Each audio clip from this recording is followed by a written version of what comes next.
What's going on YouTube? Today we're doing a review on the Dremel Multi-Max mm30 3.3 amp oscillating tool.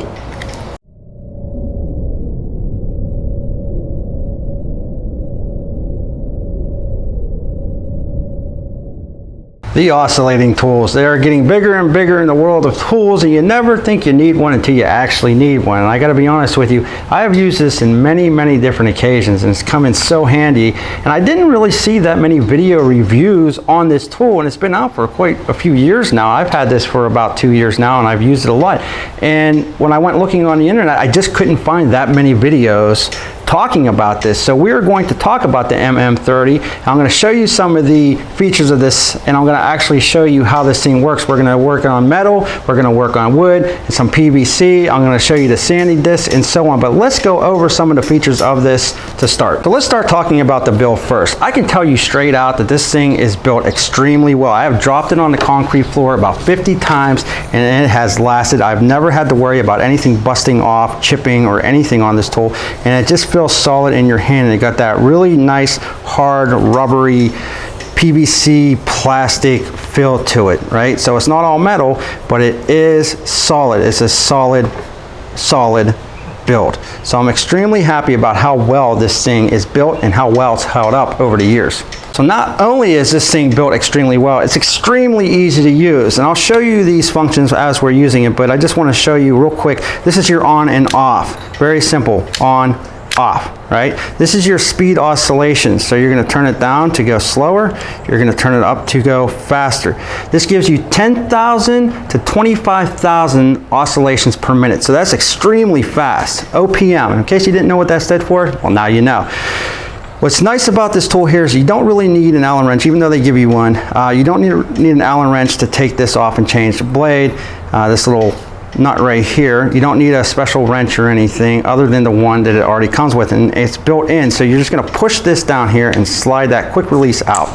So once you slide that out, this here comes up like so, and now I can take that nut off. I can change my blades. Once I put my blade on there, I can tighten it back up, and you want to make sure that it's tight. Now that it's tight, I just close that back. I go like this right here, and it's on. So it's not going to come off unless you push that button down, and it slides off. You just slide it back on, and you don't have to worry about losing it. It's built in. So I love that feature right there. Now when I bought this about 2 years ago, I got the hard case, and I love the hard case, and I see Dremel trying to push now the bag, and I hate the bags. Just give me the hard case. If you're going to give me a case, give me a hard case. If you were already giving me the hard case to begin with, stick with it. But I love the hard case. You can put your Dremel right here. You can put your cord, wrap it around there. You got a lot of room for extra cutting bits and so on. I like the hard case, and you can still buy the hard cases, but I see that now they are starting to come out with the bags. Just stick with the hard case, Dremel. As for the cord, it's 7 foot long, so you do not have to worry about trying to find an outlet, because this is pretty long for a tool. You can always use an extension cord on it, but yes, this is a long cord, so 7 foot long.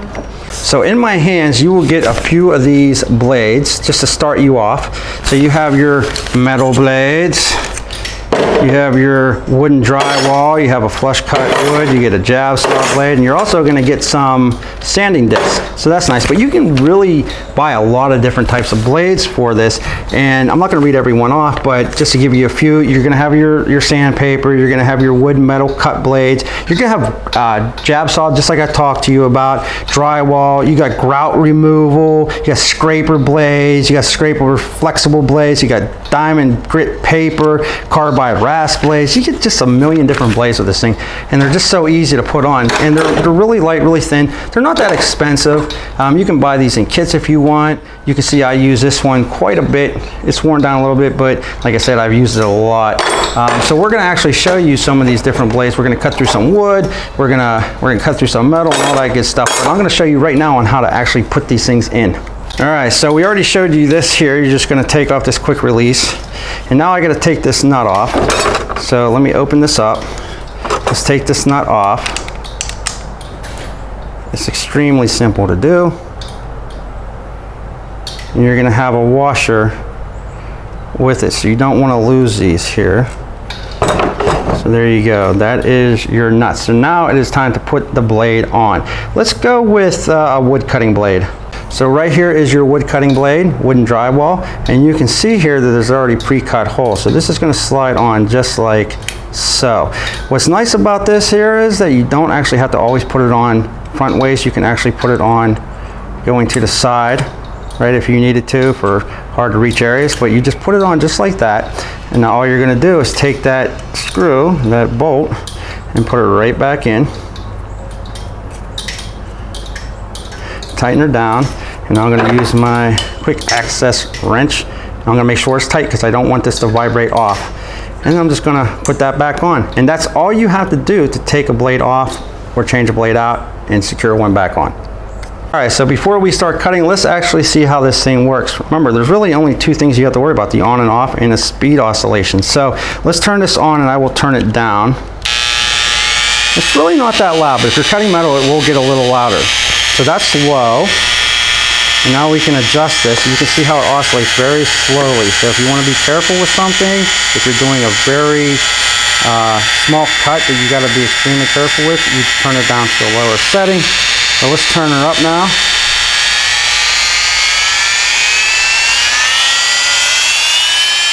So now you can hear it gets a little louder.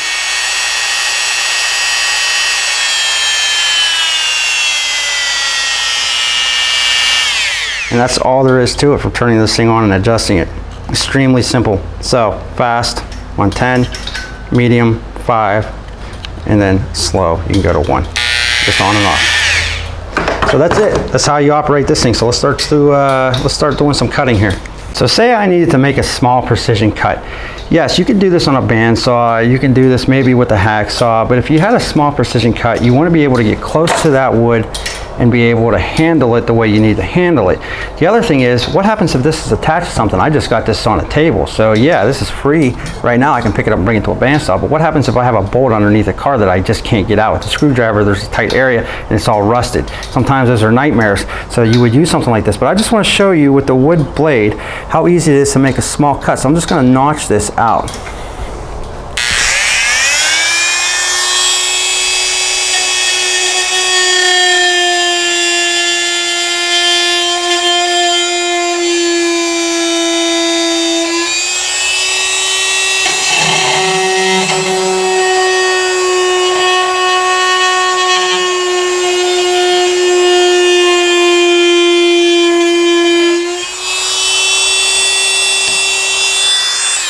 That's all there is to it.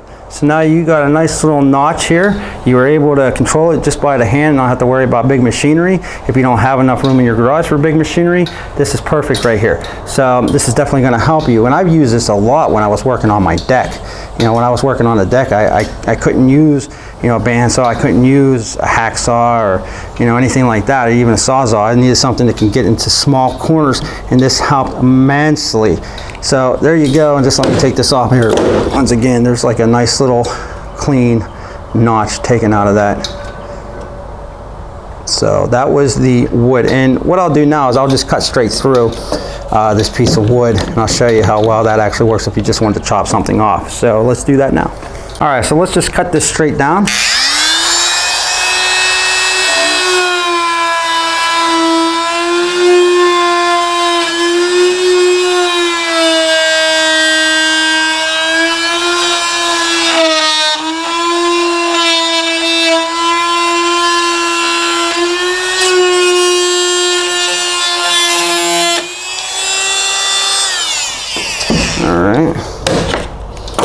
So you have a pretty nice, clean, solid, flush cut. A little bit of burning there, but that's just because I was going too slow with it, I think. But yeah, there you go. Nice, clean, and smooth. All right, so now we got the sander piece on here, okay? And it's gonna go on the same way you would put your blades. You just put that bolt right down and through and make sure that those line up with the holes. And this is Velcro. So they give you a couple different grades here. This is 80 grit sandpaper. And just remember, the lower you go in the number of sandpaper, the rougher or the more coarse it's gonna be. If you go 80 grit, that's a pretty coarse, that's your standard coarse type of sandpaper grit. And then if you were to go something like maybe 220, this is actually 240. You can see this a lot smoother. So these are for your finer applications. So 80 grit is more coarse. 240 is for a better sand. So let's actually sand this down here, and I'll zoom in a little bit for you. And let's see if we can get some nasty off of this wood here. I'm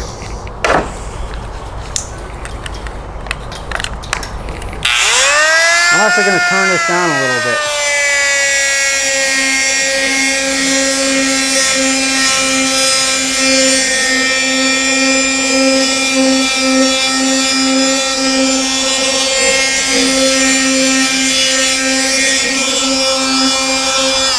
Yeah, how nice is that? That was so easy to do. And it's nice and smooth. Now, if I wanted to, I can hit this again with a 240, and it would really smooth that out because the 80 grit, once again, is a little bit more coarse, but the 240 would really smooth that out. So if you're doing picture frames or something like that, yeah, that is awesome.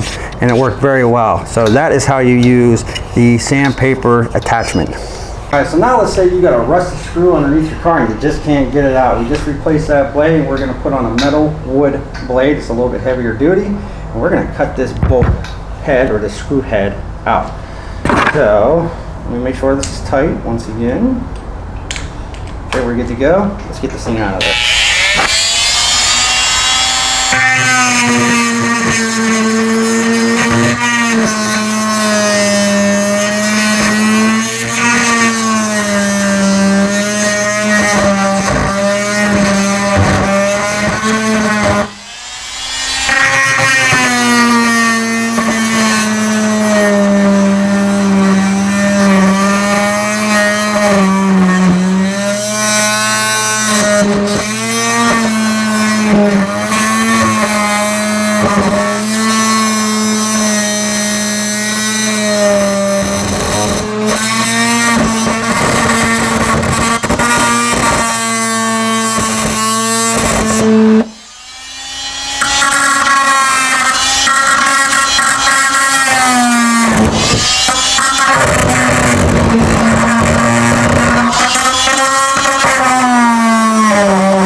Metal does take a little bit longer, but it works.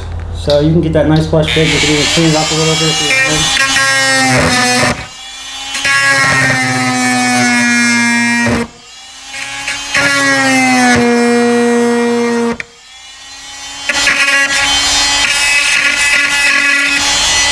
Alright, nice and flush.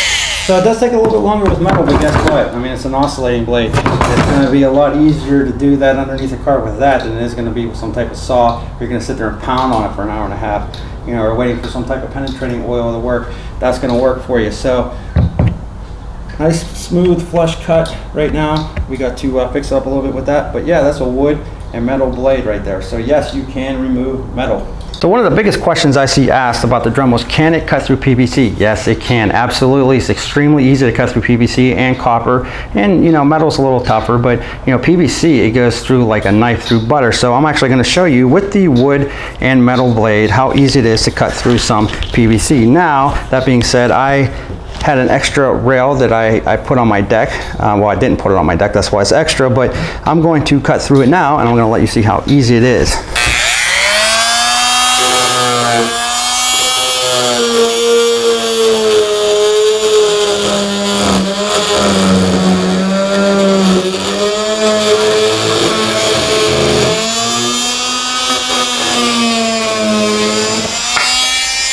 There you go.